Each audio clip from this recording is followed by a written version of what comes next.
So, hello. I hope everybody's having an awesome weekend. This is 50 pips, 8th of December, 2013. Not making any trade calls or recommendations, as you and only you're responsible for the trades you may decide to take. The fact you're listening to this means you've read, you understand, you accept all the disclosure disclaimers on the blog, understanding that we're just performing some technical analysis for educational purposes only. So, what's going on? I'll just try and keep this quick and to the point. Just keep in mind going into the week, this is going to be a bit of a lighter data week than last week. I mean, we do have Carney speaking, and we've got some data out of the UK in terms of manufacturing production. We've got Draghi speaking. In terms of, we do have a central bank on the wires really again this week because we got the rate out of New Zealand with a press conference and the statement. And again, we do have some more unemployment data out of Australia. We have the retail sales and unemployment claims out of the US. So again, there is some, it's just not as heavy. There's not as much event risk as last week, but still it's a decent week in terms of data points. So what's going on in terms of, let's do some of the futures pairs first, and then let's look at Forex. Gold, what's going on gold? So it looks like gold is trying to base here. Now keep in mind what we said is we're hovering down here, right? Current range we're looking at is 1300, 1200 with the 1250 in the middle. And we said as long as we hold below 1250 heavy with probably market trying to take a stab at these lows. If we break below, we'd expect 1150 probably to get hit. But right now we're still basing. So I think the edge in terms of trading, at least for structural positions, is more going to be at the extremes and not so much in the mid-range. So I'm not that interested at mid-range, but here it looks like it's just trying to base here. Just keep in mind that all the guys seeing this first little positive close at lows going long with a tight stop below lows, that's a bit of a sucker's play. I don't mean to offend anybody, but there's very low odds that will tend to set as a big long-term low. And you see we printed lower in the following days. Gold tends to end the big swing lows with much more a bit more exhaustion than this. So right here I'll be watching. A lot of it is probably going to be related to how the equity markets behave into the end of the year. Keep in mind we do have triple witching, so theoretically we should expect to see a bid tone on the equity size right here. So again, extremes more interesting, not a lot of interest here trying to base. Let's see what happens. What's going on crude? Crude, very nice move on crude. Again, a lot of people were getting excited on these presses here, these highs, and a little break of those lows. And what we said is that structurally, this was a really important support zone, and we were keeping a very close eye on this. And if we had, gun to my head, if we had to do anything, we'd be looking to get long, not short, right? You see we're basing down. You can look back at the old recordings. We discussed the case here for this structural low to hill and a move right back into those 110s and those highs. And what was happening here is we kept on basing inside this whole basically 95.50, 92.50, right? And what I kept on saying is I'm not really interested in what happens inside this chop zone. I'm not going to read too much into it. You can make your bet here in a lot of different ways, but in terms of canceling out the view of this being support basing for a pop back higher, we needed to get a weekly close below the 92.50s, below the 200 moving average on this weekly chart, right? This is the 100, the 200 support zone. So we never got a close below there, and basically we just got a pop right back up. So we're closed the week back above 95.50. So what you want to keep an eye out for here is how we behave. As long as we keep on holding above the 95.50s, no change in outlook for me. I'm looking for the 100s to be attracting. If we start to close back below the 95.50s, then it could potentially get a bit heavy. We try and take some stops out that try to form on this press higher, but really levels I'm watching at now are going to be 99, 95.50 to the downside and the 100 to the upside. So no real change in outlook. Quite a nice little move. What's going on the ES? So on the ES, we discussed about the fact that it was all about these 1800s and the action around there. So we did try to get some move to the downside, but clearly no joy for the shorts, right back up into those highs.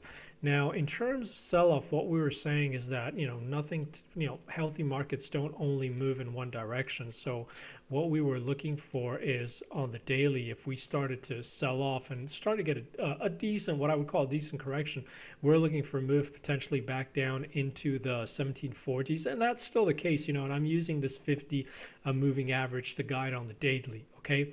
Just as a reminder, on my charts, I don't use the moving averages that much, but the black is going to be a 200, the gray is going to be a 100, and I'm changing it now. The green is going to be a 50. They're all simple. There you go. No magic, no secret moving averages, okay?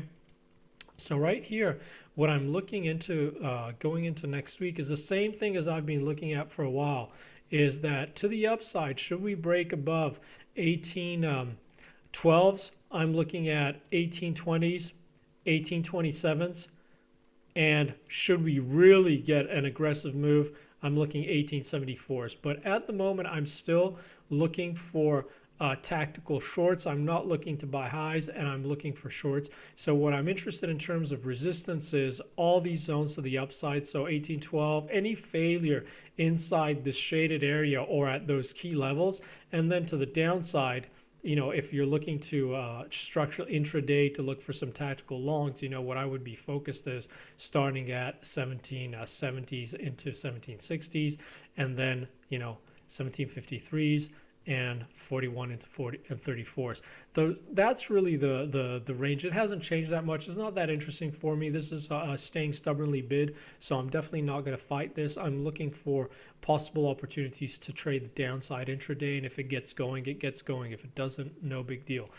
For me to look to get back long, unless it's a very tight intraday scalp, I'd need to see a move back down into those 1740, something like that.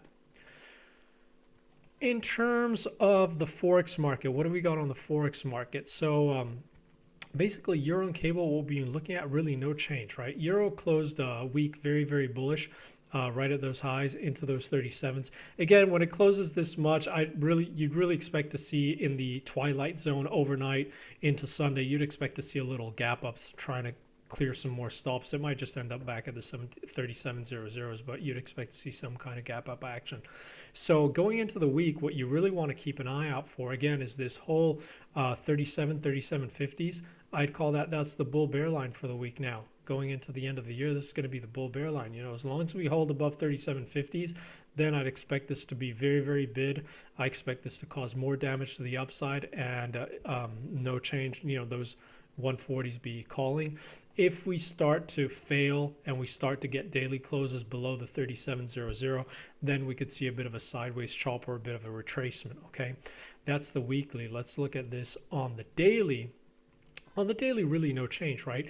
So we're holding a nice bid tone. We've been discussing it for a while. 3450 into 3400 support. 3600, 3650 resistance. So again, you see that inside this chop zone, had a lot of buying opportunities here. A nice scalping short intraday opportunity there last week too. But globally, we're still moving in, pure rotation. Very hard to get a purer rotation than this. Again, this is the third long we looked at pretty much live on Twitter and on the blog. And this one's playing out, trying to make a move. Next move is take a stab at those highs, 3830s, and then that ties in with the 123 extension, ties in with the other chart, and the move we've been looking at pretty much since those bigger this bigger swing move down here, this hold, right, which would give us the confluence that also completes into the 141 zone. So everything's pointing towards a move higher. And again, a lot of people were asking me on the blog, 50 years saying 140, 141 into year end. We've got a couple of years, a couple of weeks left. Are we going to print that? Nobody has a crystal ball, right? We're looking at moves and we're looking at setups. So when these moves started to trigger, again, we were talking about July, right? So there was plenty of time. So it's still, nobody knows to the minute, to the second, to the day. You can make some kind of an assumption. So again, I really, if I'm long looking for 140, 141, and back in July, August, we said before into the end of the year, I'm not really bothered if it happens 2 months before, 2 months later, as long as structurally the move is still in play and the levels still hold, right? I wouldn't get, hung up about, the specific time or anything. What's important, as always, is price action around support and resistance. And as long as the rotation is holding, then it makes sense, right? And in a chart like this, you get the basing, you get a 50 back long. This is another 50 back long with a confluence of the two moving averages, 100 and 200 crossing.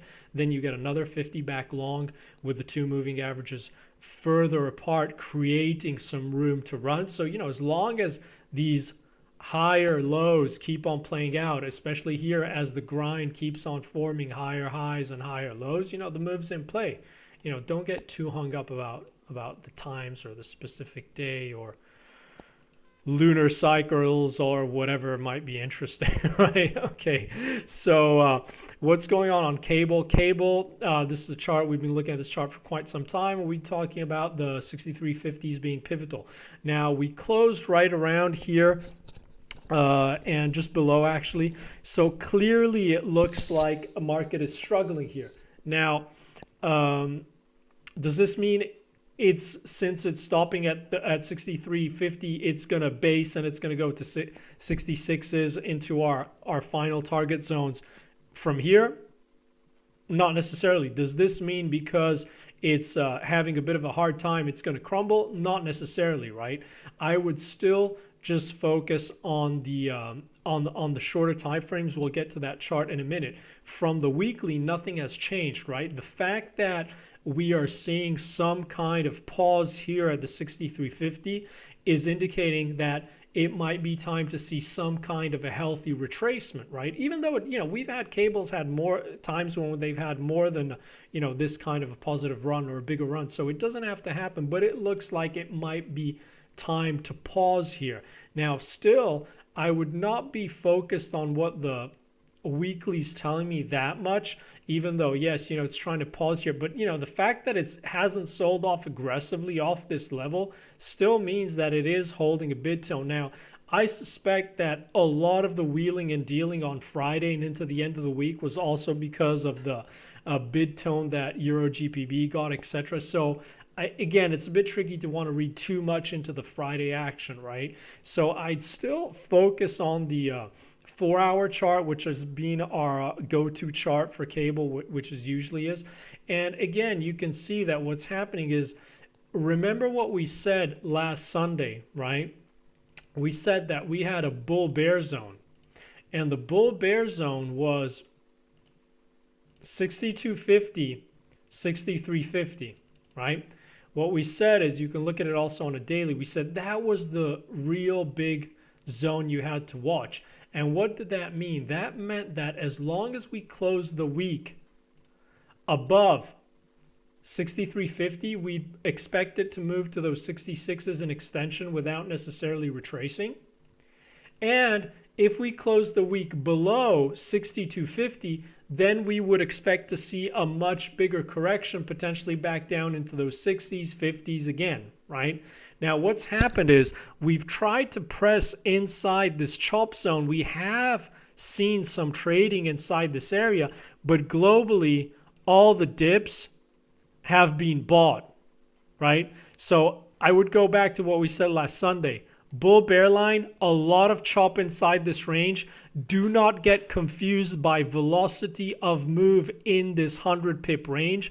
We need to see a daily close outside to probably give us more momentum in the direction of the close. So that means closes above bullish, closes below the zone bearish, okay? But again, globally speaking, very technical markets, a bit choppy, but the levels being respected very, very nicely, very, very technical.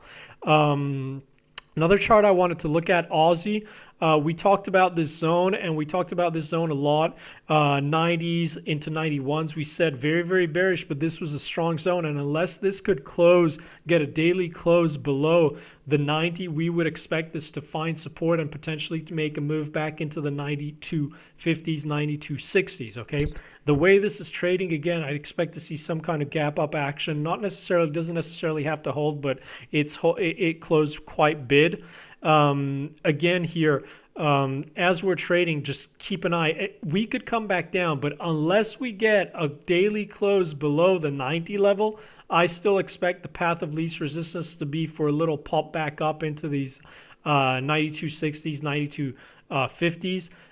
Clearly a strong level to keep an eye out for here around the 91.50s, but this is a big chop zone. So exactly like cable, do not get confused about velocity of move inside this range, 91 into 90s. You want to look at the day closes, okay? But clearly below, we'd expect to see 88.40s print relatively quickly. Close above, we'd expect to see 92s, 92.60s. And last but not least, well, actually, we've got two more charts. Kiwi, very, very nice. And I kept on tweeting on Friday, etc. You know, I don't know how clear I could have really made it apart from just calling something. But, you know, really all these presses back into the zone, getting bought very, very aggressively, 4 hours, very positive, nice little positive close. Tried to pick out some stops, couldn't clean, you know, couldn't get any real traction right here. Buyers right back in, positive close, bam, smack in. So we'd expect this, if it holds, especially above this zone, to try and make it sway back into the 84.20s. Keep in mind that if you flip onto a daily chart, this is a very interesting kind of dynamics here. You know, I'm not going to talk about rates and who expects who to raise rates first, etc. But just look at the dynamics on this chart, right? We came here, we based around the 200 moving average on the daily, ahead of this 50 back, and then we started to clear all stops in a very aggressive fashion, and then we couldn't get any kind of traction to the downside, and we got this reversal candle right at the 50 back, and bam, right above the 200. So all the guys that were looking for this break below the 200, getting very aggressively bearish, you know, that case is pretty much gone for now, right? Because look at all these wicks. Now that we've pressed back above it, it just support keeps on getting bought. So as long as we hold above this area, you know, probably path of least resistance, 84s. We start to close back below 82.60s, 82.50s, could get a bit heavy, but we close above here, you know, 84.10s. And the other thing, last but not least, I just wanted to point out, actually, let me CAD, what do we got on CAD? I keep an eye out on CAD because it's very interesting. We kept on discussing about these 07s, right? And a lot of people looking to get very, very aggressively bullish. And again, we said even though it's holding a bid tone, you know, it's really not super high odds play to get long at highs or short at lows, right? We prefer to look at it the other way around, short into resistance and long into support. And here you saw every time, even though I'm sure you probably got some people trying to buy the breaks above 07s. Every time we're pressing above the 07s, you know, you can look at it on a daily. You know, it's fairly clear the trouble it's facing at those 0700s or on the 4 hour. But the fact that it keeps on failing here, you know, it looks like those 06s may be calling. So in the same way as we looked at those other bull bear lines on the other pairs, I'd look at 06, 07. Keep an eye on those two levels, right here to the 07s and 06s. Daily closes outside that range is probably what's going to give you the best idea of possible continuation, okay?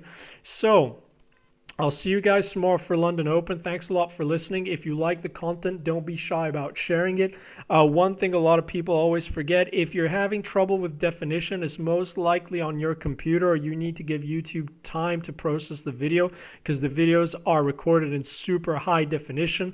There's a little button on the right-hand screen of the YouTube. If your connection allows it, you can see it in super high def, okay? Have an awesome one. Take care. See you guys soon.